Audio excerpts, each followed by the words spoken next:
कवीनामुपमश्रवस्तमम् ज्येष्ठराजं ब्रह्मणस्पत आनशृण्वन्नोतिभिः सीद सादनम् महागणपतये नमः। ॐ हंसाय विद्महे परमहंसाय धीमहि तन्नो हंसः प्रचोदयात्।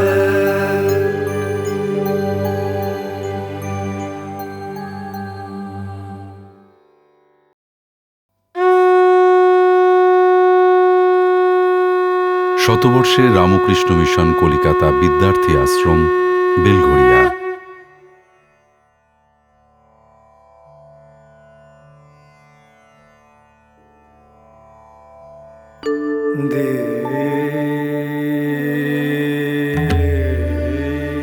আজ থেকে প্রায় 100 বর্ষ আগে কলকাতা শহরের এক মধ্যবিত্ত পরিবারের মেধাবী ছাত্র তাঁর কলেজ জীবনেই অধ্যাত্ম জীবনপথের সন্ধানী হন।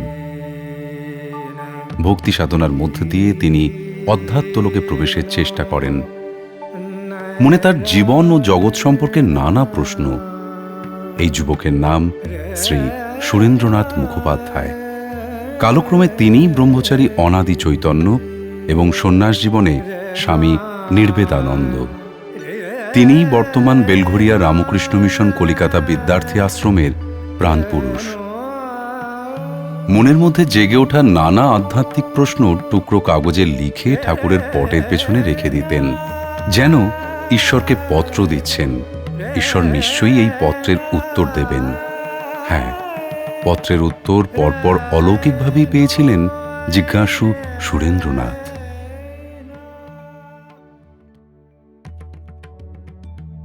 ছাত্রদের কাছ থেকে সুরেন্দ্রনাথ জানতে পারেন বেলুর মঠের কোনো একজন সাধু মহারাজ তাকে দেখা করতে বলেছেন। গভীর আগ্রহ নিয়ে ছুটে যান সুরেন্দ্রনাথ। সেখানে সাক্ষাৎ হল শ্রী শ্রী ঠাকুর রামকৃষ্ণ পার্ষদ স্বামী প্রেমানন্দের সঙ্গে। এই প্রিয় শিষ্য প্রেমানন্দকে ঠাকুর শ্রীরামকৃষ্ণ শ্রীরাধার অংশ বলে নির্দেশ করেছিলেন।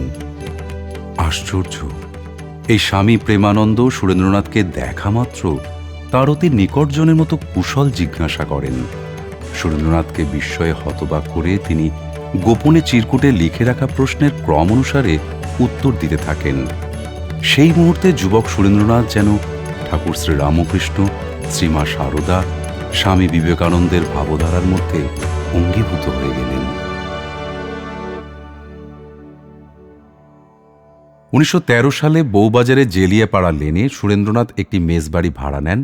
সেখানে ছাত্রাবাস তৈরি করে গুটি কয়েক ছাত্র পড়াতে শুরু করেন। 1916-তে সুরেন্দ্রনাথ স্থির করেন তিনি সম্পূর্ণভাবে রামকৃষ্ণ মিশনের সন্ন্যাসী হিসেবে যোগ দেবেন। আর তখনই কলিকাতা বিদ্যার্থী আশ্রমের প্রতিষ্ঠার কথা তার মাথায় আসে। 1917 সালের 119-1 কর্পোরেশন স্ট্রিটের দোতলা বাড়িতে রামকৃষ্ণ আশ্রম স্থানান্তরিত হয়। তখন আশ্রমিকের সংখ্যা বেড়েছে আর আশ্রমও বড় হয়েছে। 6 বছর একটানা এখানেই ছিল আশ্রম। 1920 সালের 24শে ডিসেম্বর 119-1 কর্পোরেশন স্ট্রিটের ওই বাড়িতে প্রথম স্বামী ব্রহ্মানন্দ পদার্পণ করেন। 24শে ডিসেম্বর হয়ে উঠল কলিকাতা বিদ্যার্থী আশ্রমের বিশেষ দিন। প্রতি বছর এই দিনটি আশ্রমে মর্যাদার সঙ্গে স্মরণ করা হয়।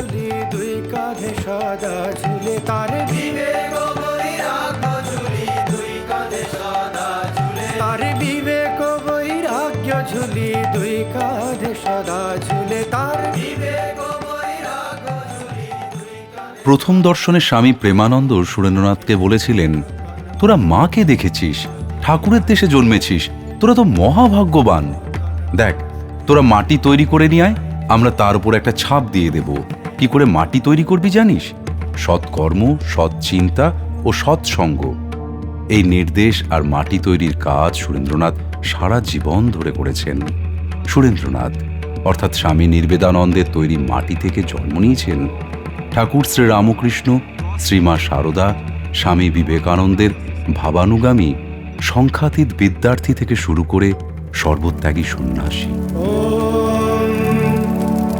শরীরমাদ্যং খলু ধর্ম সাধনম इति वाक्यम् अवधार्य श्रमक्षमनीरुगशरीराय स्वास्थ्यविपालनवरो भवितुमहं यथा साध्यं यतिष्ये।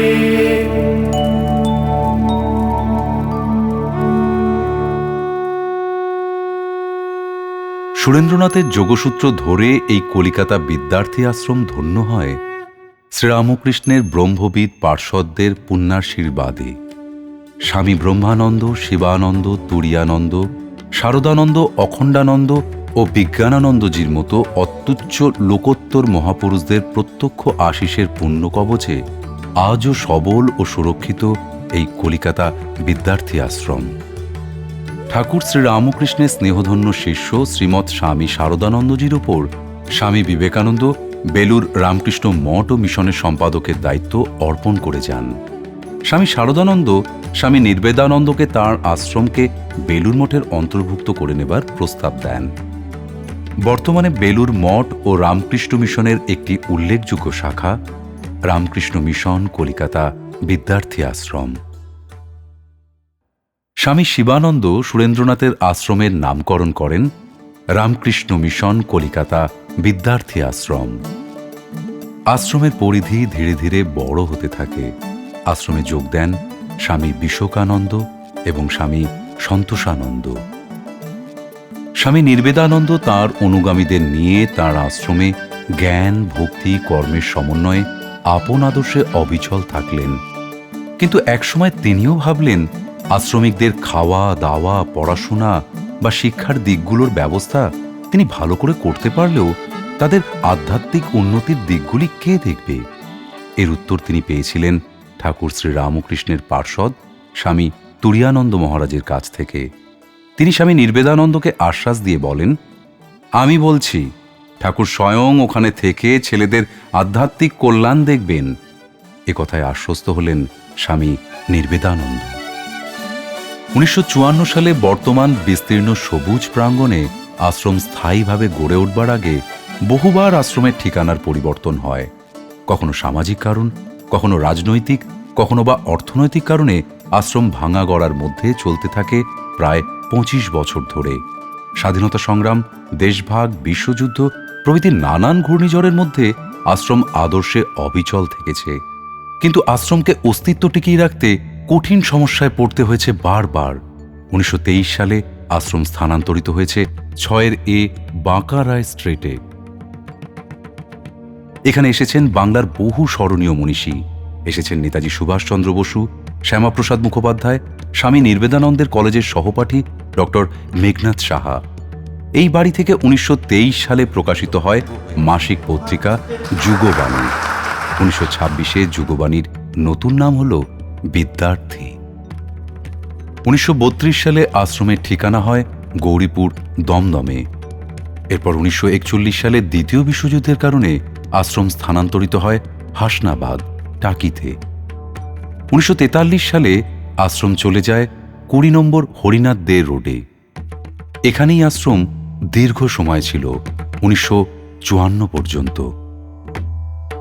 এই সময়ে অর্থাৎ 1945 থেকে 1954 সাল পর্যন্ত স্বামী নির্বেদানন্দজি মহারাজ তার কিছু ছাত্র নিয়ে সোদপুরের রামচন্দ্রসুরের বাগান বাড়িতে বাস করছিলেন। তখন ও টিউশনি করে যা পয়সা আসতো তাতেই চলতো আর কি। সকলেই আমাদের অশেষ মাস থেকে আরম্ভ করে সকলেই টিউশনি করতেন বাইরে গিয়ে। পরে আমাদের রামবাবু সাপোর্টে পরে সেটা উঠেই যায়। রামবাবু বললেন যে ওসব করতে হবে না, আমি খরচা দেবো। কতগুলো রুম ছিল মহারাজ? রুম মনে নেই, 3 তলা বাড়ি ছিল।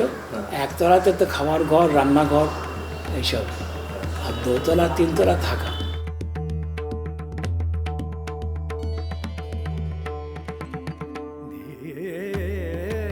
দমদম এয়ারপোর্টের উত্তরে গৌরীপুরে যে বিশাল বিদ্যার্থী আশ্রম গড়ে ওঠে সেটাই হয়তো মিশনের স্থায়ী ঠিকানা হতো। কিন্তু দ্বিতীয় বিশ্বযুদ্ধের সময় এই জমি সরকার অধিগ্রহণ করে। 1950 সালের এপ্রিল মাসে প্রায় 35 একর জমির ওপর গড়ে উঠতে শুরু করে বেলঘরিয়ার রামকৃষ্ণ মিশন কলিকাতা বিদ্যার্থী আশ্রম। 14 এপ্রিল 1954 শঙ্করানন্দজি মহারাজ সুন্দর ভাবগম্ভীর পরিবেশে ঠাকুর, মা, স্বামীজির প্রতিকৃতি স্থাপন করে অপরূপ শান্তশ্রী মন্দিরের দ্বারোদ্ঘাটন করেন।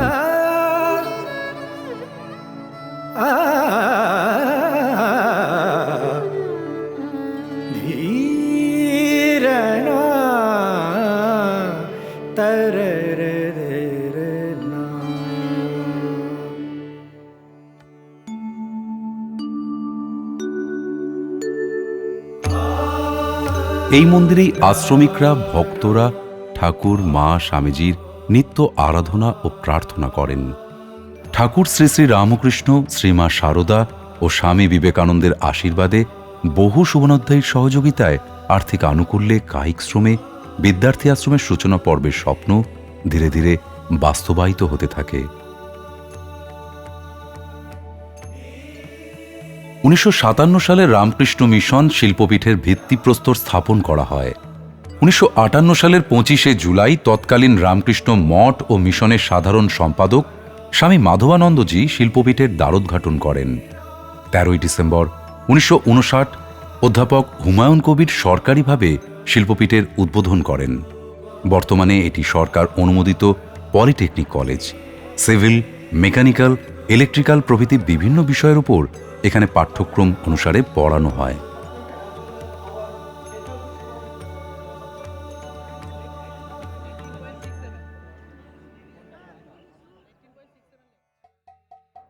স্বামী বিবেকানন্দের জন্ম শতবার্ষিকী উদযাপন উপলক্ষে গড়ে ওঠে বিবেকানন্দ শতাব্দী জয়ন্তী ভবন।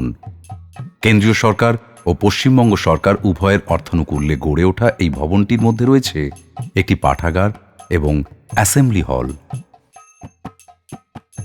স্বামী নির্বাণানন্দ মহারাজ এই ভবনের দ্বারোদ্ঘাটন করেন।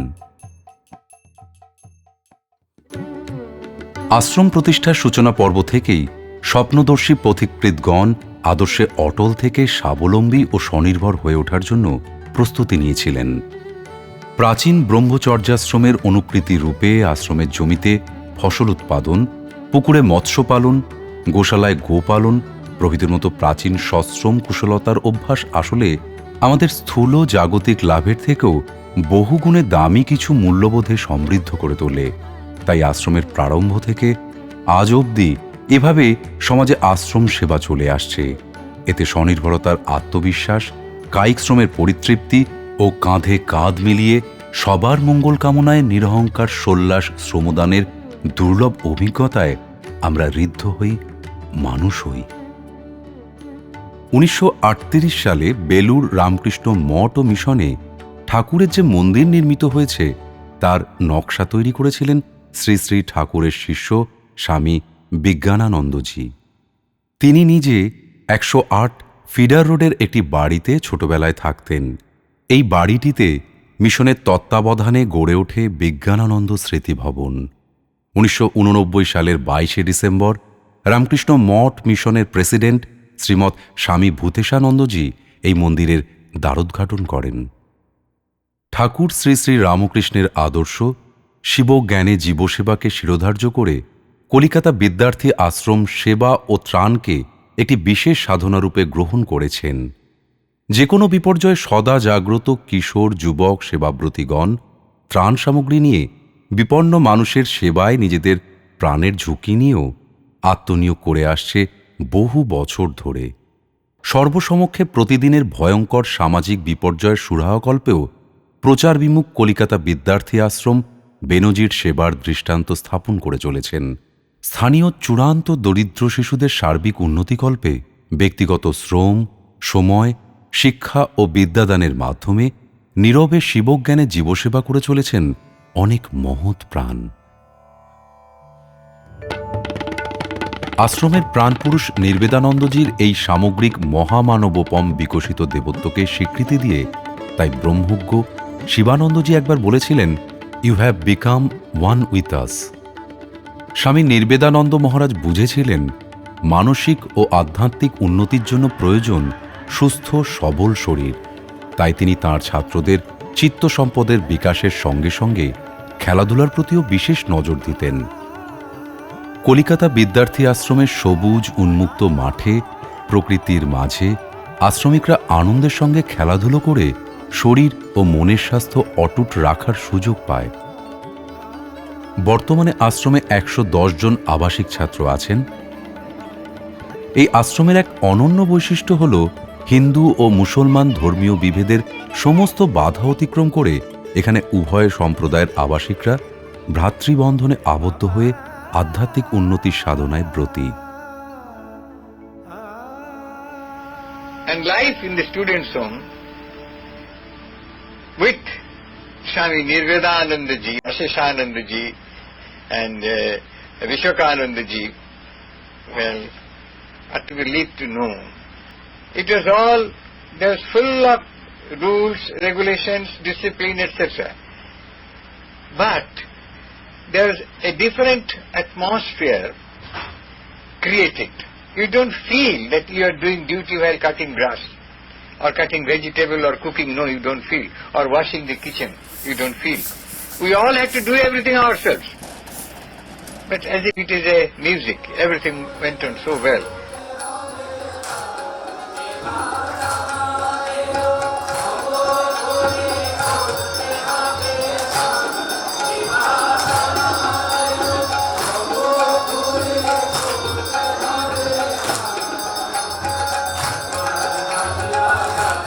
1917 সাল থেকে কলিকাতা বিদ্যার্থী আশ্রম যেখানে যেখানে স্থানান্তরিত হয়েছে সেখানেই অত্যন্ত নিষ্ঠার সঙ্গে কালী পুজো নিরবিচ্ছিন্নভাবে পালিত হয়ে এসেছে একটি প্রধান উৎসব হিসেবে।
মিশনের প্রাণপুরুষ স্বামী নির্বেদানন্দ চেয়েছিলেন আশ্রমিকরা শৃঙ্খলার অনুশাসনের মধ্যেও স্বাধীন সত্তা বিকাশের পূর্ণ সুযোগ পাক।